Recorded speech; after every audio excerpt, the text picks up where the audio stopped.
they're called jackrabbits. It's an exhibit of quickness.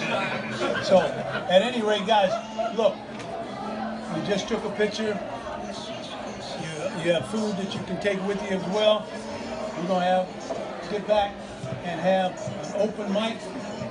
Come up, say whatever you want to say, but be nice to me.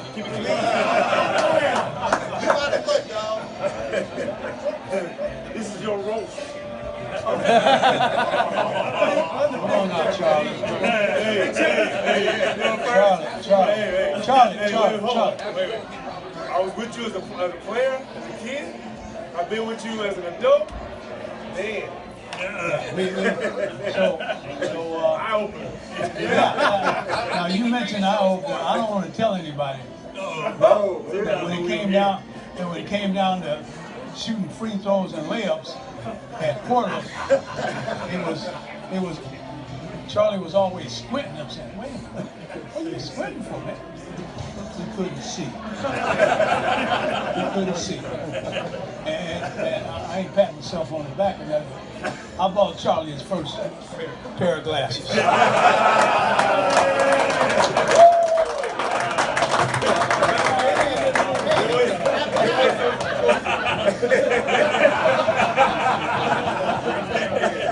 Those All-American glasses that Kirk Ramblers had. Oh, wow. With the tape in the middle. Anyway, guys, let me say, I really, really appreciate you all, because I wanted to do this to say thank you for making me what I am today.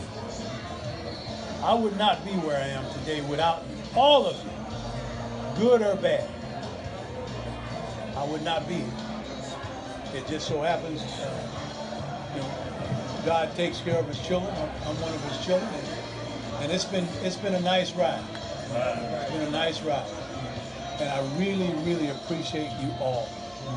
And you notice there's a conglomerate of players that are here. Some were winners. Others were on good teams, but not able to get some things done that the others were. But a portfolio of players that were very much appreciated by me. Very much appreciated by me. And I'm glad to see Reggie Harrison, of which it was a challenge to work with. Played hard all the time. Played hard. So anyway, without anything further, the mic is open for you to say whatever you'd like to say. Let me start off real quick. Wait, let me start off. You gotta hold it. I gotta hold it? You don't need it, Red. Yeah, I don't even need it. Hey, so I'm Reggie that he was just talking about. And it's so interesting, I have to tell you guys, I'm certain all of you got way more skills than I have, but he was just patient with me. We were in a playoff game. A young brother who's not here by the name of Barry Haskins, him and Liddell, we were at halftime. Y'all, I can jump, I can play defense, but I'm not a shooter. So we go in at halftime, we're down. Coach looks at Barry, looks at me, looks at Dale. I said, what you giving the ball down low before? You know he can't handle the ball.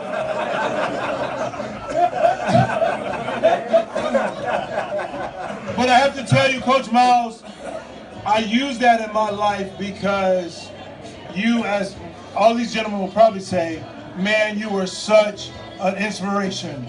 And what happened, gentlemen, for the fact that he could say that, but still take me back out on the court and put me out there, that meant a lot to me as a young man, and things like that. Also, fellas, I had the pleasure of going to UC Berkeley. This guy, when my dad was at home, this guy took me to the meeting, he took me over to the school. It was just great, man. So I love you with all these guys.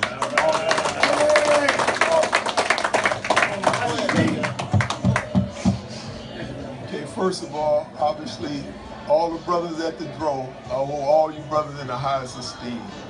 Coach Miles, a couple of my teammates know I played on Coach Miles' first varsity team at Wilson High School. And why it was an honor for me, because the previous coach, a lot of people don't know. In them days, San Francisco, I lived in Hunters Point, lived in Betrayal Hill, I lived in Fillmore, I lived in every district, because that's how it was. You had to move around. And the previous coach was at Raphael Welk in Fillmore. Hated my guts.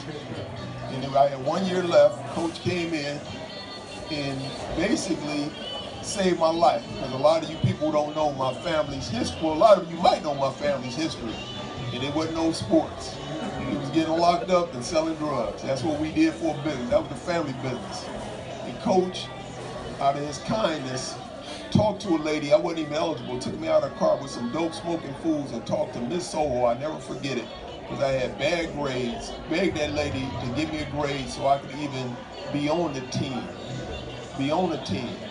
So for me, and we didn't, let me say this, we didn't lose a game down to AAA. I don't care if you look at the articles, we won all our games. If you look at the articles. I don't care nothing about all due respect. I love all people. I'm concerned about my people. I don't care what the white folks say. We didn't lose a game on the court. And I owe everything I've accomplished in my life, like a lot of you guys, but this man saved my life. So Coach, you know, I love you. I appreciate everything you did for me, from being at Wilson to going to City, to going to a four-year school, to becoming a Division I basketball head coach, to be able to take care of my family. Because, man, you really saved my life, and I appreciate that, and I love you for that, and I love all the brothers who went to the Dro, because we got a brotherhood. To this day, man, I go in the East Bay, I be in Detroit, Michigan, I be in Europe, and somebody know about Wilson?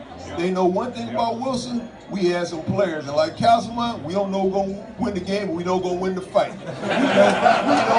know what all I used to be chick brothers now, they be like, man, Wilson? Oh man, you guys had some women. Yeah, they was women. We had grown women. So I love all you brothers, and I love Coach Miles and everything I got, Coach. I love you, and I appreciate everything you did for me.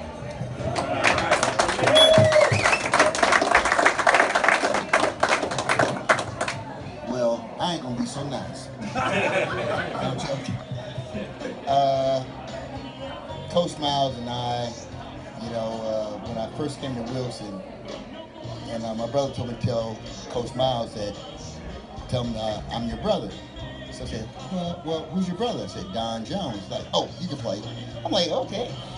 But, you know, got out there, and Coach Miles and I have been in touch all the time since high school and after. He's been a great friend, great mentor. And one of the reasons I went to Wilson because of one of them two cats right there sitting there, the cat who just got the microphone, this man right here. I admired their game and watched it, and I was like, man, if I can play at Wilson, I can play anywhere. And that's a true fact. Because most cats didn't want to go to Wilson. Most cats went the other road. They told me to go to Mission. I'm like, I ain't going to Mission. If I can play at Wilson, especially behind my Puerto Rican friend over there. No, but it's real talk. One of us out there. Pretty much, bro. So for where I start out, I don't know you. But anyway, I'm joking. No, but to be a part of the fellowship and to play with my best friend, my best buddy, Charlie, that I've grown up since we've been knee-high to a grasshopper, and with Craig and Riley, and you know, and I gotta give a shout out to Big O. Man, I love this game, and you guys, man, just inspired me. To be a Woodrow Wilson Warrior is the best thing that I could do.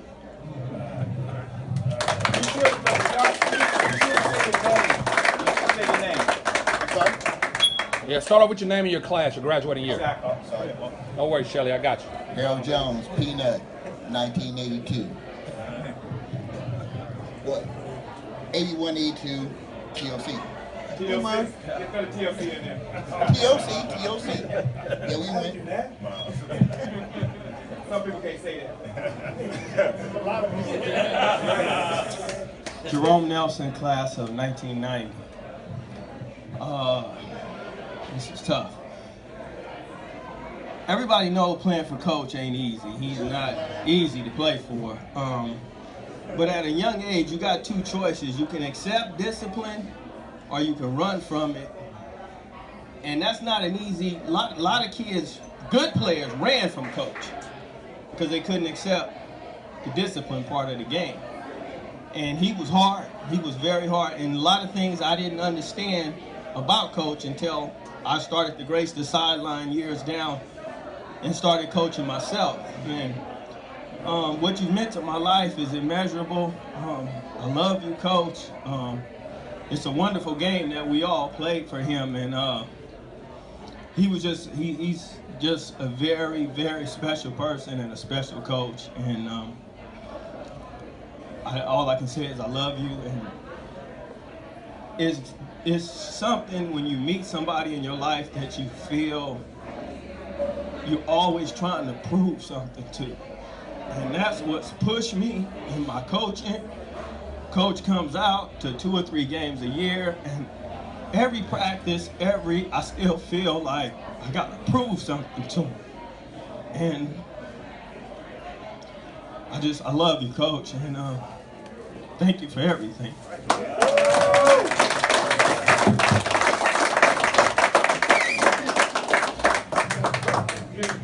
Hello, everyone. I am Terry Bailey, class of '77.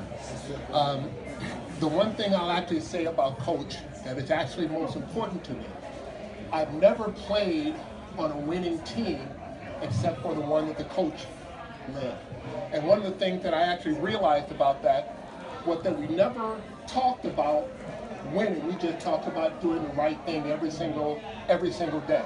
Now, I was a football player playing basketball, and that's what it was. My scoring average don't count. But what the coach told me to do is go get the ball. And play defense. And I actually said, yes, Coach, I will. Okay? So fast forward, went to school, played football in college. After college, Michigan State, you beat Michigan State. I appreciate it, sir. After that, what is actually most important for Coach, I actually joined the Marine Corps and joined their pilot program and their officer program. And during officer training, they actually said, write an essay on the person who you best know who was a leader. And I love my dad, he's a good man. But the man I wrote about was Coach Miles, about the example, about not treating everyone the same, but treating everyone equally, okay, and being there every single day. So, Coach, I've told that story to more people than you can imagine, and you are, like, for every one of us, you touch us. So thanks, Coach. All right.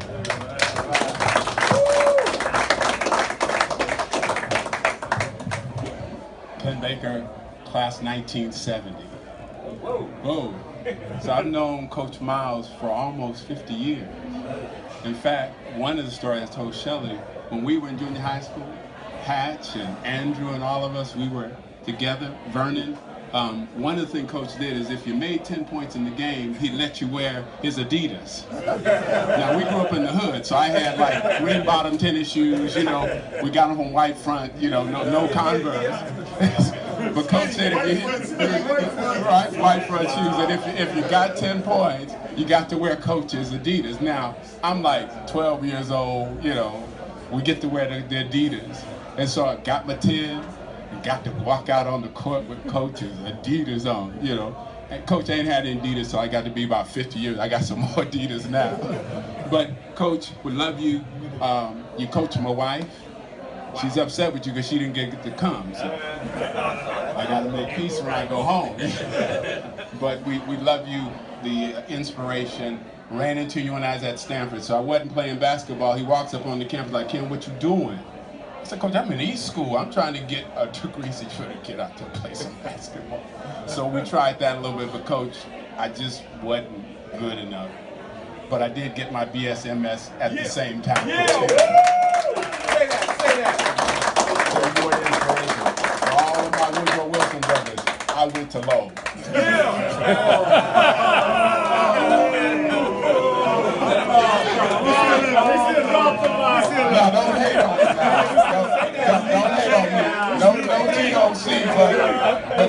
and I played at Candlestick for the championship of AAA football, and guess who walked out of there and won? Yeah. We did. That's right.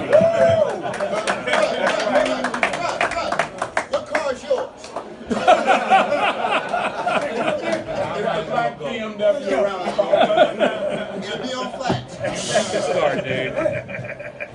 I got stories. I ain't got all. Oh, okay. I better just say my little piece and get it over with. I just like to thank Coach Miles. It wasn't until I became grown that I learned to appreciate Coach Miles. I went to San Jose State after Woodrow Wilson. First day of school, first day of practice. I tore cartilage in my knee. My basketball career was over. I was going there to play for Coach Bill Berry, and I found out that he knew Miles and that he had talked to Miles about what happened to me after the first day. Since I was a walk-on, I didn't think it meant anything to him, but he told me, hey, I'm friends with your Coach Miles. I was wondering what happened to you after that day. And one thing I want to say about Coach Miles, I didn't appreciate you as much as I did afterwards. When I found out your history, reading about, I guess, Indiana and all that type stuff, and you played at Creighton and all the history, the one thing I regret is that you didn't brag on yourself when we played for you. Because I think if you would have told us who you were, we might have played harder. You know, I'm just speaking for myself. You know, a lot of times you get coached by people and you just think, oh, he's just another coach. You know, but when you find out a person's history, like they've been where you're trying to get, that makes it a little bit more personal. But I'd like to say I appreciate it. I appreciate being at Woodrow Wilson. Like John Wade was saying about saving people, saved me and my brothers. Matter of fact, my sons went to Contra Costa and played under John Wade. My sons were baseball players, and they ended up getting drafted, going to the minors. My two sons played minor league baseball, and John was a big part of that. I told my kids when they went to class, and I went to school with them. I was in all their classes at night school, and I told them, listen to your uncle. That's right. John Wade is your uncle. If he says something, and we made him do it. You know, Over 3.0 got the Kennedy King Scholarship Awards, all that type stuff, but we did it as a team, and I thank you for that. And where's John Smith at around here? I'm looking, yeah. You know, when I got home from college, John was just getting through. We ended up being roommates together for a while. And John was basically my big brother my whole life, really, because we lived around the corner from each other. So I'm saying Wilson meant a lot to me, and other people here that I grew up with, and I'm not going to name any farther names, but I'm saying you know who you are. So I thank Coach Miles, and I thank the brotherhood. Yeah.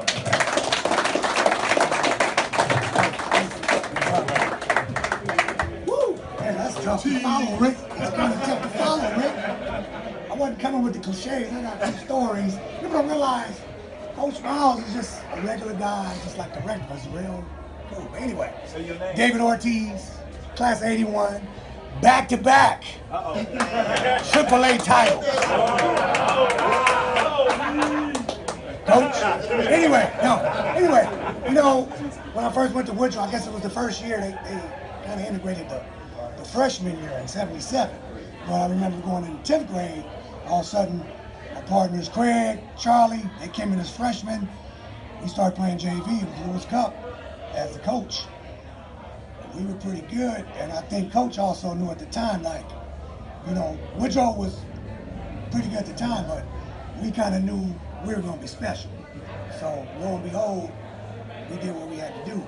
But I can remember, Coach, just my senior year. It was like the core five, it would be me, Riley, Craig Chopper. You remember we used to ride in the Orange Le Mans with the 8-track? Getting ready to go to the game, we hit low, because we had all these kids in there. We whoop up, take care of business, we coming back. we did what we had to do to get game there, and all of a sudden, you put Teddy Pendergrass in the game. Looks like another little TK. Oh, now you know what I'm talking about. Teddy Bear! Teddy Bear! Coach, that's why you laugh. I just remember that so vividly. And, you know, we can talk the cliches, but stuff like that just stuck with me. I mean, you great coach, the X's and O's, you taught me how to be a great leader. And it kind of integrated into myself being a man. But those things I remember. I don't know if a lot of people, you know, he just Mic up, mic up. He's a regular cat, and that used to crack me up about him. Teddy Bear. So that's my story. Who's up?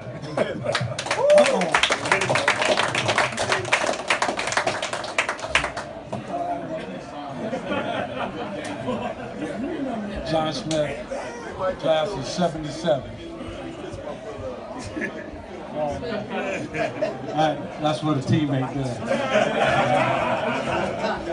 Miles, man, What do you want me to do?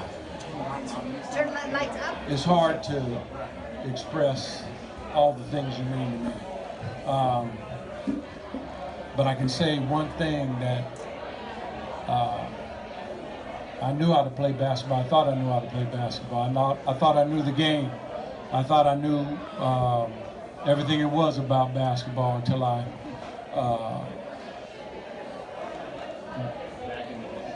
walked up into Wilson until you became the coach.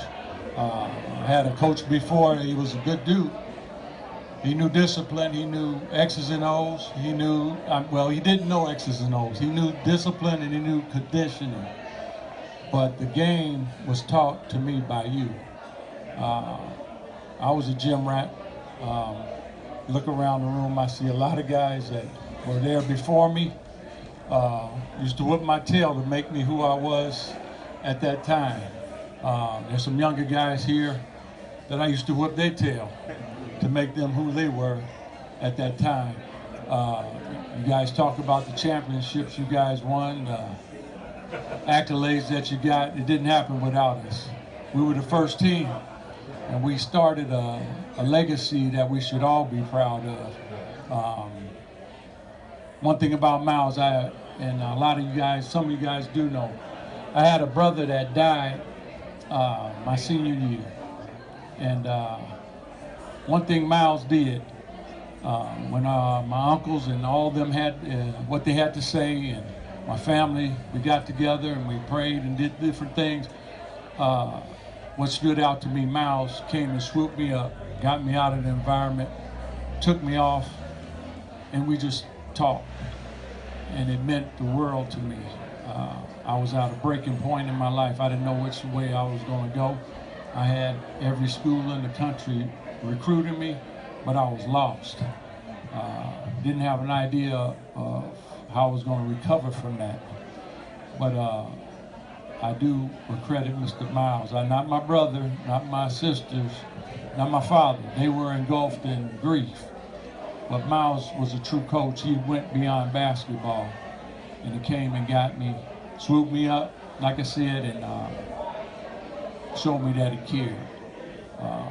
And I can see it in all you guys' faces too, that he meant something to you, or else you wouldn't be here tonight. There's several guys that, you know, would like to have been here, but they had their way of thinking against Miles.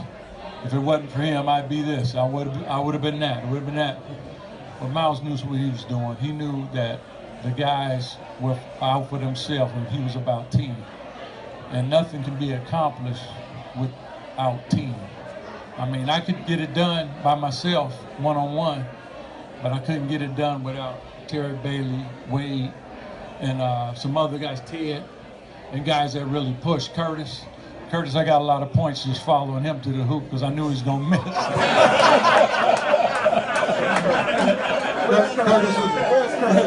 Curtis was a track guy. He was good. Yeah. Kurt was good for 10 points a game from me. So that's how I was able to average a high number of points. Bailey, it wasn't a rebound. It wasn't a rebound that Bailey you wouldn't get. You know, it didn't matter who was in there. You know, he could be Terry Bailey back there. Hey, he came up against Treetop. He came up again. You guys don't know him, Cliff Robinson, Mark McNamara, all pros. These guys all played pro. When they were done, when the game was over, they knew they had a fight on their hand. They knew that somebody had put a foot in their back, a knee in their back. Only thing about Terry, you couldn't let him take the ball out because you only get five seconds. Terry stuttered. Terry stuttered. He'd be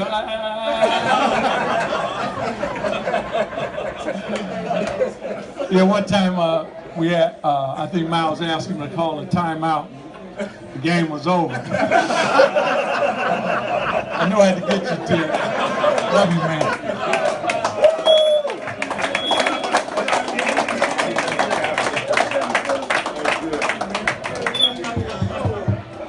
Gentlemen, good evening.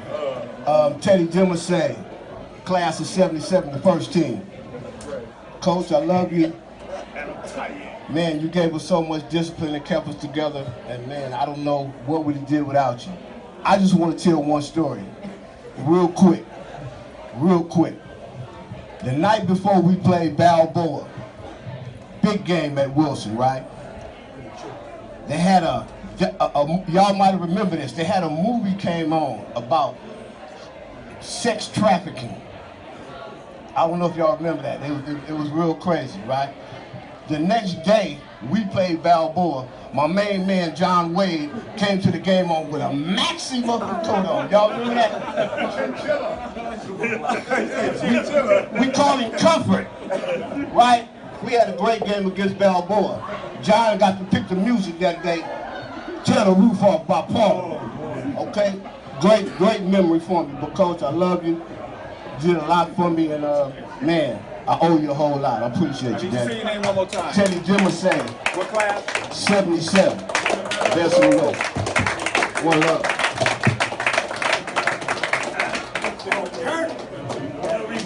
Okay. All right, my name is Lewis Cup, class of 1968. Yeah, before Miles got there. Also was on the TOC team from Wilson, undefeated, won the TOC. Yeah. So tradition was there when Coach got there, but a lot of times we didn't have the coaches to put us there. When Coach got there, he was serious. Everybody know he was serious about the game, and he taught you guys what you needed to know. Say that. I don't know. Well, I'm going to throw this in there. I'm just going to do something a little funny. I used to remember that anybody played on the team, maybe John's team, maybe the year after, before each game, Coach used to be clean. I used to get his hair cut. Podlago used to cut your hair before the games. I remember Podlago would be back there and Miles be serious about getting his hair cut. Podlago would say, "Shut up, Baldy, I'm going to put TLC in the back of your head." I remember Sarge all the time. He was a good man. He loved him. And I remember he kept everybody laughing all the time. He was a character. But what you guys really meant to Coach is like, you hear a song now during your life, and you remember the song maybe by Temptations or somebody, or even Aretha, and it puts a mark in your lifetime, right where you were during that time. Each one of you athletes the Coach had, you're like that marker in his lifetime. What you gave to him, he remembers. And I mean, it's really good to have that memory. And thanks for all the athletes here. Thanks, Coach. Love you.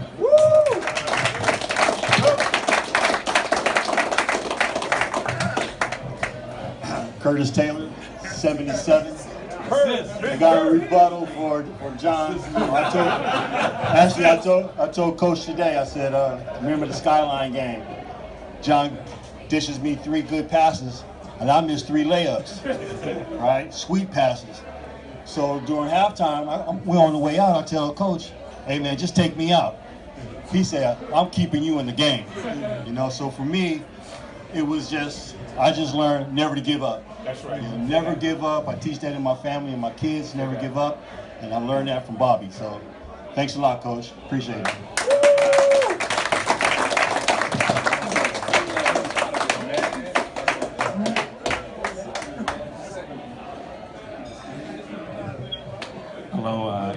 My name is Andrew Brown, class of 70, played junior high school for Mr. Miles. And I just remember one of the, I guess they say, there's a saying that says, the biggest compliment is imitation, or imitation is a serious form of flattery. And I just remember, like in junior high school, obviously at that age, didn't really understand or appreciate, but he taught us. I remember we had like fundraisers, and we doing, you know, just earning money for uniforms and playing in leagues and things like that. And teaching fundamental basketball. I was talking to Lawrence Neal. He was just saying how Mr. Miles taught him, I mean, made investments, kind of like, almost like buying the glasses for Charles Hatch.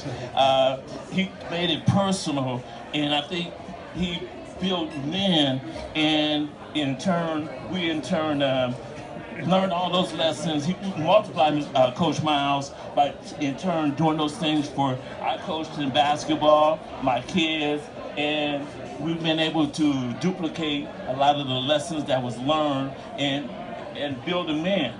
And that's one of the things I think we need more of nowadays, that the kids need a lot of these positive examples like Mr. Miles. So thank you for making a positive example in my life, and therefore also in other people's lives. Thanks again.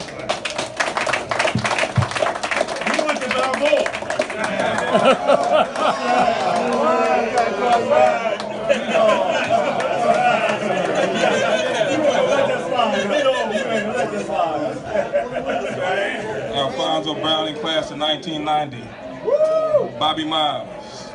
Like most of everybody in here, he meant a whole lot to each and every one of you. But this man changed my life. A lot of the things that I've accomplished, I wouldn't have accomplished them if it wasn't for his leadership and him showing me the way. Couple of quick stories. In high school, I was in an unfortunate situation. He found out I wasn't eating.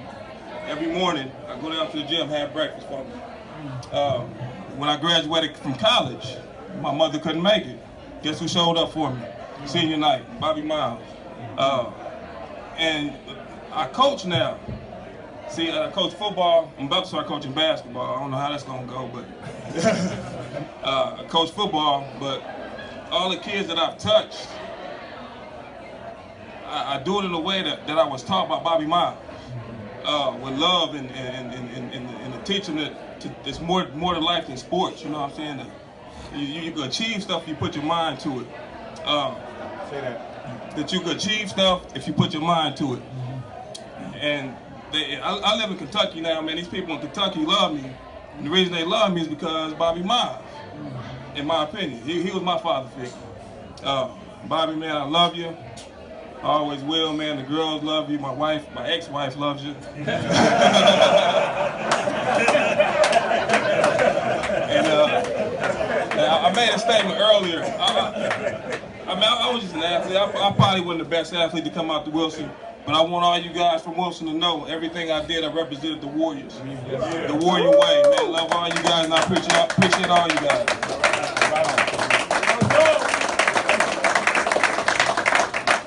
Bernie Medeiros, class of 70, 73, 74. I hear all these wonderful things that Bobby did for y'all. You know, I'm gonna tell you what he did for me.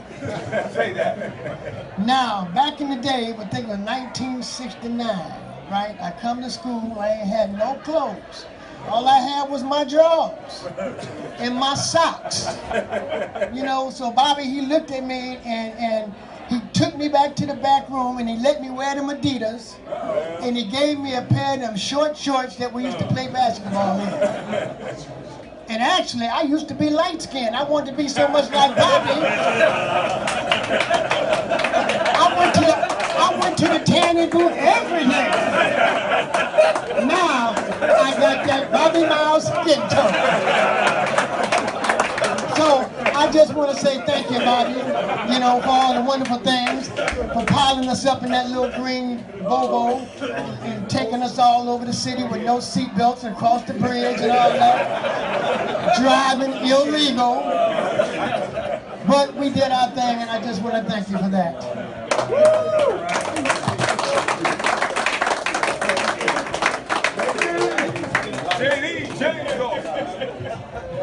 class of 1977. I'm not going to tell you my name because my name is part of the story. Unlike most of you, I didn't play basketball with Mr. Miles. I was the manager. But Murphy was the manager at the same time. But I was the first string manager. Murphy sat on the bench. That's right. But before I met Mr. Miles, and this is not really a basketball story, it's not a story where Mr. Miles helped me or anything, but before I met Mr. Miles, everybody at Wilson used to call me Dawson. Dawson, Dawson, Dawson. And I didn't like my first name, James, and nobody called me James. When I started managing the basketball team, Mr. Miles started calling me JD. And I like that. You know, JD, that's cool, right? Remember JD's Revenge? Right? So, from the time I left Woodrow Wilson in 1977, I would introduce myself everywhere I went, not as James, not as Dawson, but as JD. And I haven't seen Mr. Miles in 40 years. I'll be 60 soon. But to me, Mr. Miles gave me something that has lasted me for 40 years. He gave me that name, JD. My kids, they don't call me JD, but they hear everybody else calling me JD. My wife calls me JD. Now everybody in my family calls me JD. And they call me that because of Mr. Miles. And I appreciate that, Mr. Miles. Right? And I love you, brother. All right.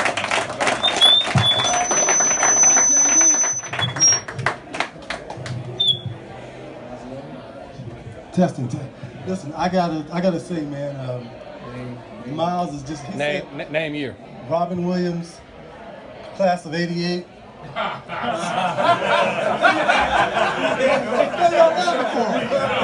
right, 75. So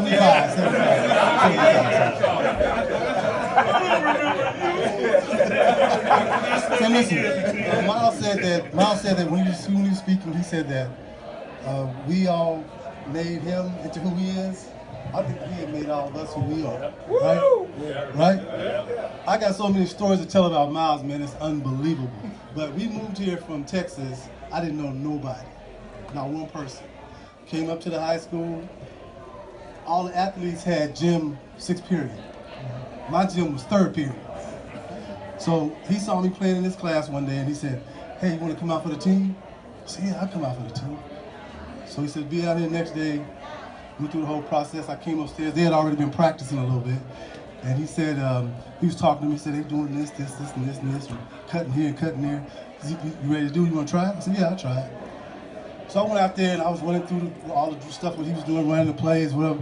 He stopped practice. He said, hey, listen. This is how you run the plays. You run them in practice just like you do it in the game. Same way. And I'm like, damn, that ain't gonna go over too well. It's my first day. And one of the fellas on the team didn't like it. They said something, Coach, we talking about practice? Practice. So that was one of my things, but he's been with me. He helped me get into college. I went to college in Idaho. Really enjoyed that. I wanted to get away and go somewhere. He's pivotal in that. He's instrumental. And when I came home from school, I stayed with him for a few months.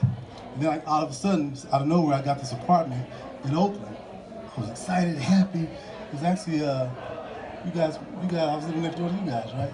Got this apartment, I was like, damn, this apartment came out of nowhere. He wasn't helping me get the apartment. He was getting me out of his house. That's a cousin, guys. But listen, he has been in my life from the time I met him at Woodrow Wilson to today. He was at my housewarming. I got married, bought a house in Vallejo. He was there. He's been there through everything. So, Coach, I want to say thank you. I would be remiss if I didn't come up here and say something to you about me because you really have made me into the man that I am today. All right.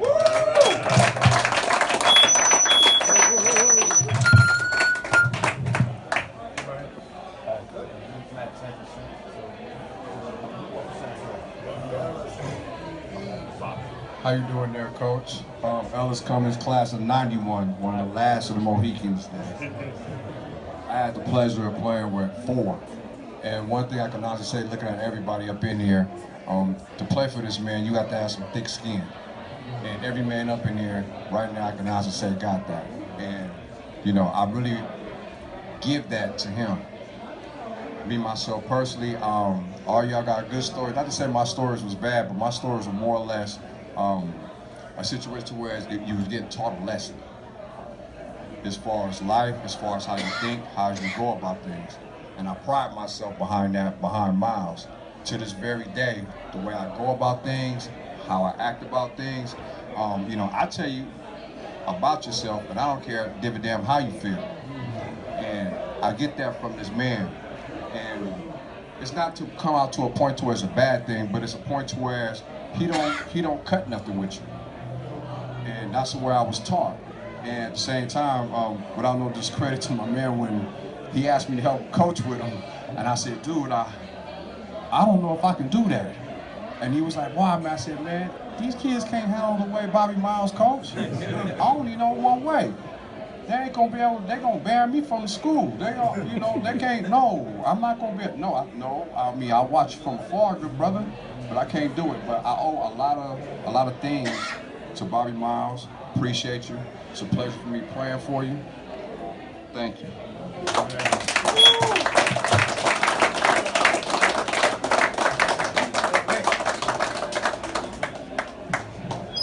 How everybody doing? Class of 1993. I'm the last one he coached before he cut out. 93, coach. It was me. I know all y'all know Miles is a great coach, well-respected man. I had the pleasure of playing for him. I love him. He taught me a lot of things, and one thing I did love about him, he was a father figure in the school. You know what I'm saying? Everybody that played on the team, we knew we had to walk a straight line. Everybody knew that. Coach Miles, Coach Miles, Coach Miles. You know what I'm saying? He taught me a lot. He taught me the game. That's how I learned the game. I only know the game one way, is through the way he taught me. You know, and much respect to you, Coach. I see you got a lot of love in this room, so I know this ain't no fugazi. This has been going on for a long time. So we got much respect for you. We love you. We appreciate you. We appreciate the love. Thanks, Coach.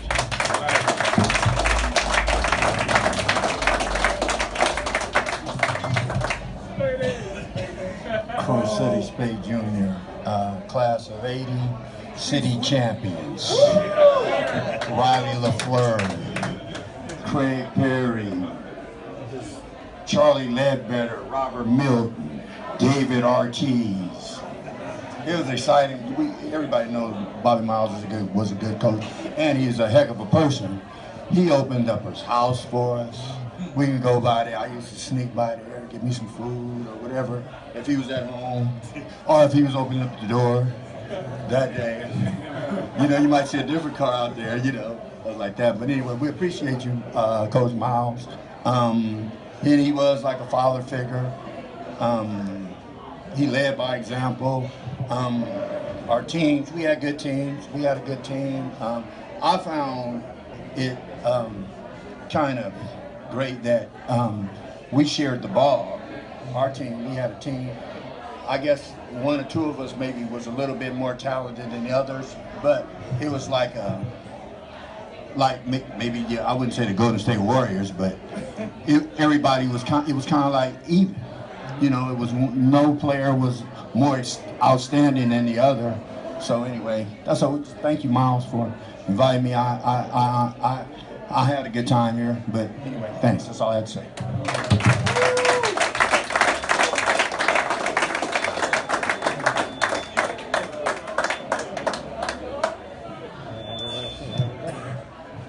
Derek Tolliver, class of 1971. Derek Tolliver, class of 1971. And I met Coach Miles in probably 1969, which was my 10th grade year. I didn't play basketball. I ran track.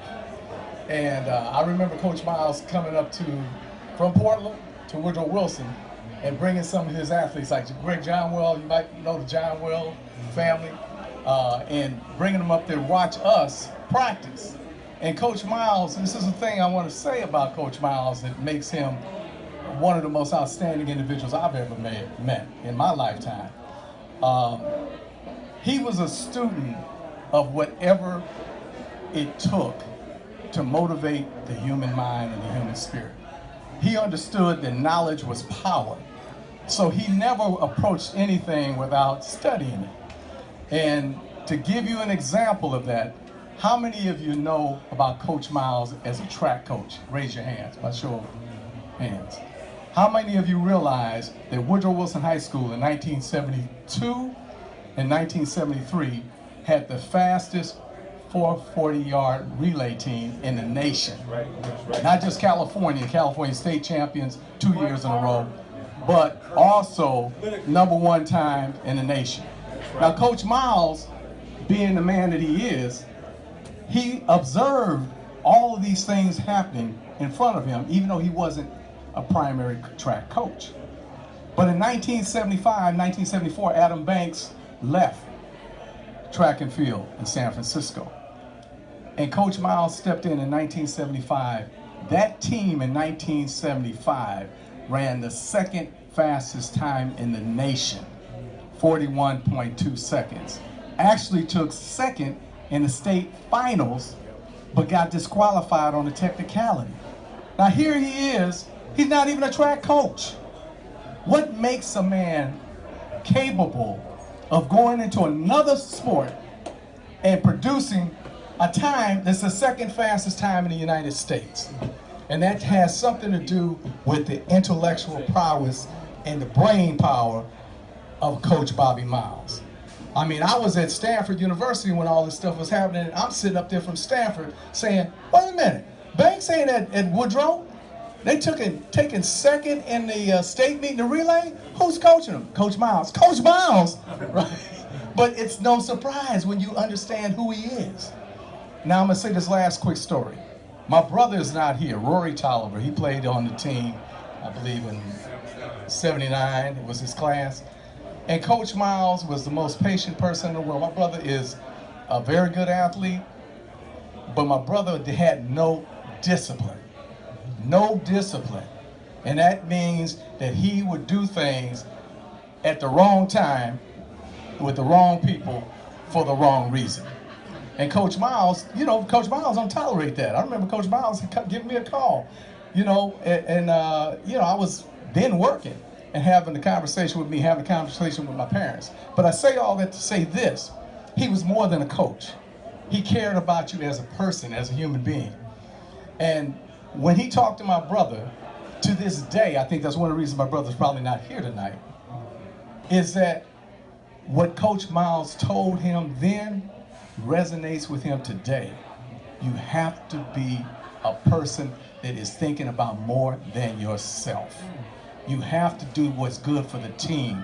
If your behavior is detrimental to the team, you're a detriment to yourself. And at that time, I think my brother was trying to figure it out. But I'm gonna tell you that right now, he understands clearly, because he has kids, how important what Coach Miles, the lessons that Coach Miles was teaching him back then really were. And they apply. I tell you, I apply it to my life. I go for whatever I'm going for, and I think about it. I think about people in my life that I admire, and Coach Miles is one of them. I had no idea what he did in Indiana, Player of the Year. Indiana? That's a basketball state. I had no idea until my brother showed me a film, a real film, old Super 8 film, and it had Coach Miles being honored by the state of Indiana going into the Hall of Fame. And when I saw that, I told my brother, I said, I can't believe this. He never, ever mentioned that. And that's how humble this man is. And I tell you, I love you, Coach Miles, and you mean a lot to my family, and I really appreciate you and everything you did. Thank you. Woo!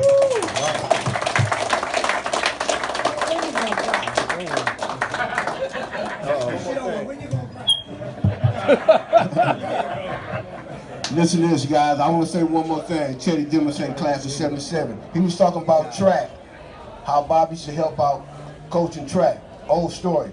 He had a championship track coat in his locker. I used to pester him about the jacket all the time. Coach, let me have that jacket. It was gold. I could have said Coach Miles had state champs on the back. 72, 20. Man, go ahead on, boy. Go ahead on. Coach, let me have that coat. Let me have that coat. We played Balboa. We lost in the playoffs. I hit a few jump shots. I was toe up. We was out of there. Came and gave me the jacket. I love you for that, man. I don't know if you remember that, Coach. He came down and I was broke down, man. We lost in the playoffs. Like John said, we had never lost no games on the court. We lost the point. They took the point from us. We ended up losing the Balboa. Came and gave me the jacket. Love you for that, Coach. I never forget that. Wilson State track champ. Thank you, man. Love you. Just want to say thank you to everybody. Say thank you and we're done. I mean, I'm sure we have 51 minutes, man. You want to keep going to 60? I mean,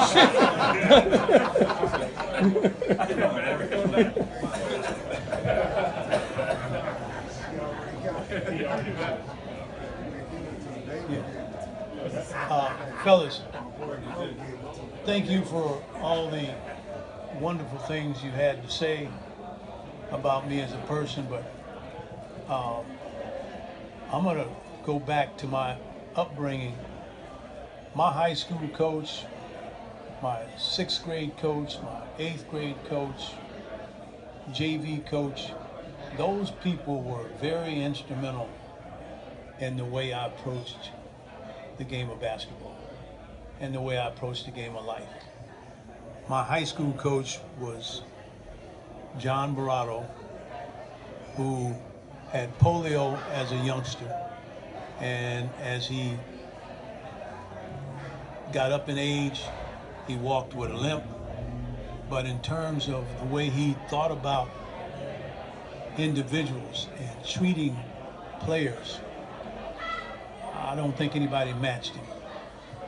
He always surrounded himself with the best assistant coaches, Cup, Hatch, Kevin Allen, who's not here. But those things you mentioned about the state of Indiana, it really doesn't get any better than the basketball in high school in the state of Indiana. I was on a reserve team that played for the state title that won, and 2 years later played on the state championship team that we lost. And those are painful things.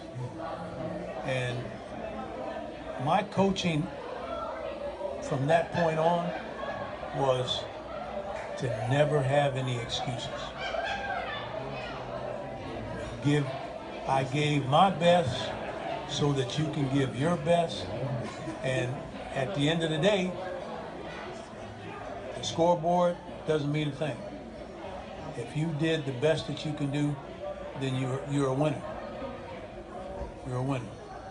And with that being said, one of the fellas that's not able to be here is Lawrence Neal. Lawrence Neal, Hatch,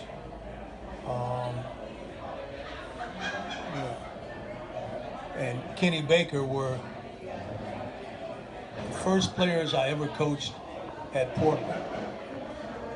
And I'll say this in terms of at Portland, my upbringing was when you played, you had warm-ups. You have a warm-up, not necessarily pants as well, but you always had warm-ups. And we did some fundraisers for warm-ups. And Lawrence was an outstanding player, and later went to Wilson. I came behind him up at Wilson, and after leaving Wilson, he went to a very small He went to Thousand Oaks, JC. Didn't like Thousand Oaks. Wanted to play upper level D1 basketball, so he left and came to Menlo College.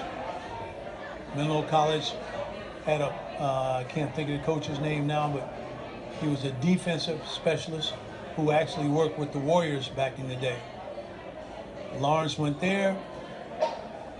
From there he went to Colorado State, captain of the team, graduated from Colorado State, did some radio broadcasting for Colorado State, has his own State Farm franchise.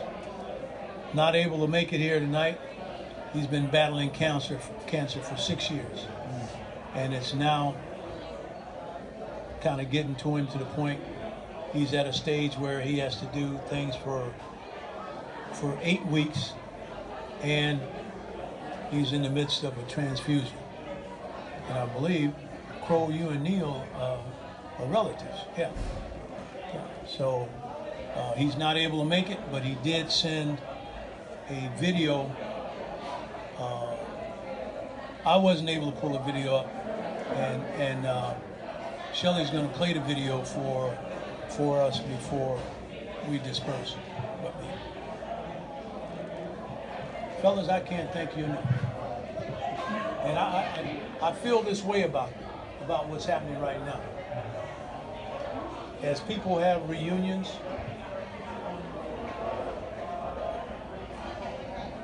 I would like to do this again if I'm around for another 5. 3 to 5, we can do it again. But I'm going to say this on the behalf of Shelly, though. If we did it in another 3 to 5, it won't be on my dime. Say that one more time. It won't be on my dime.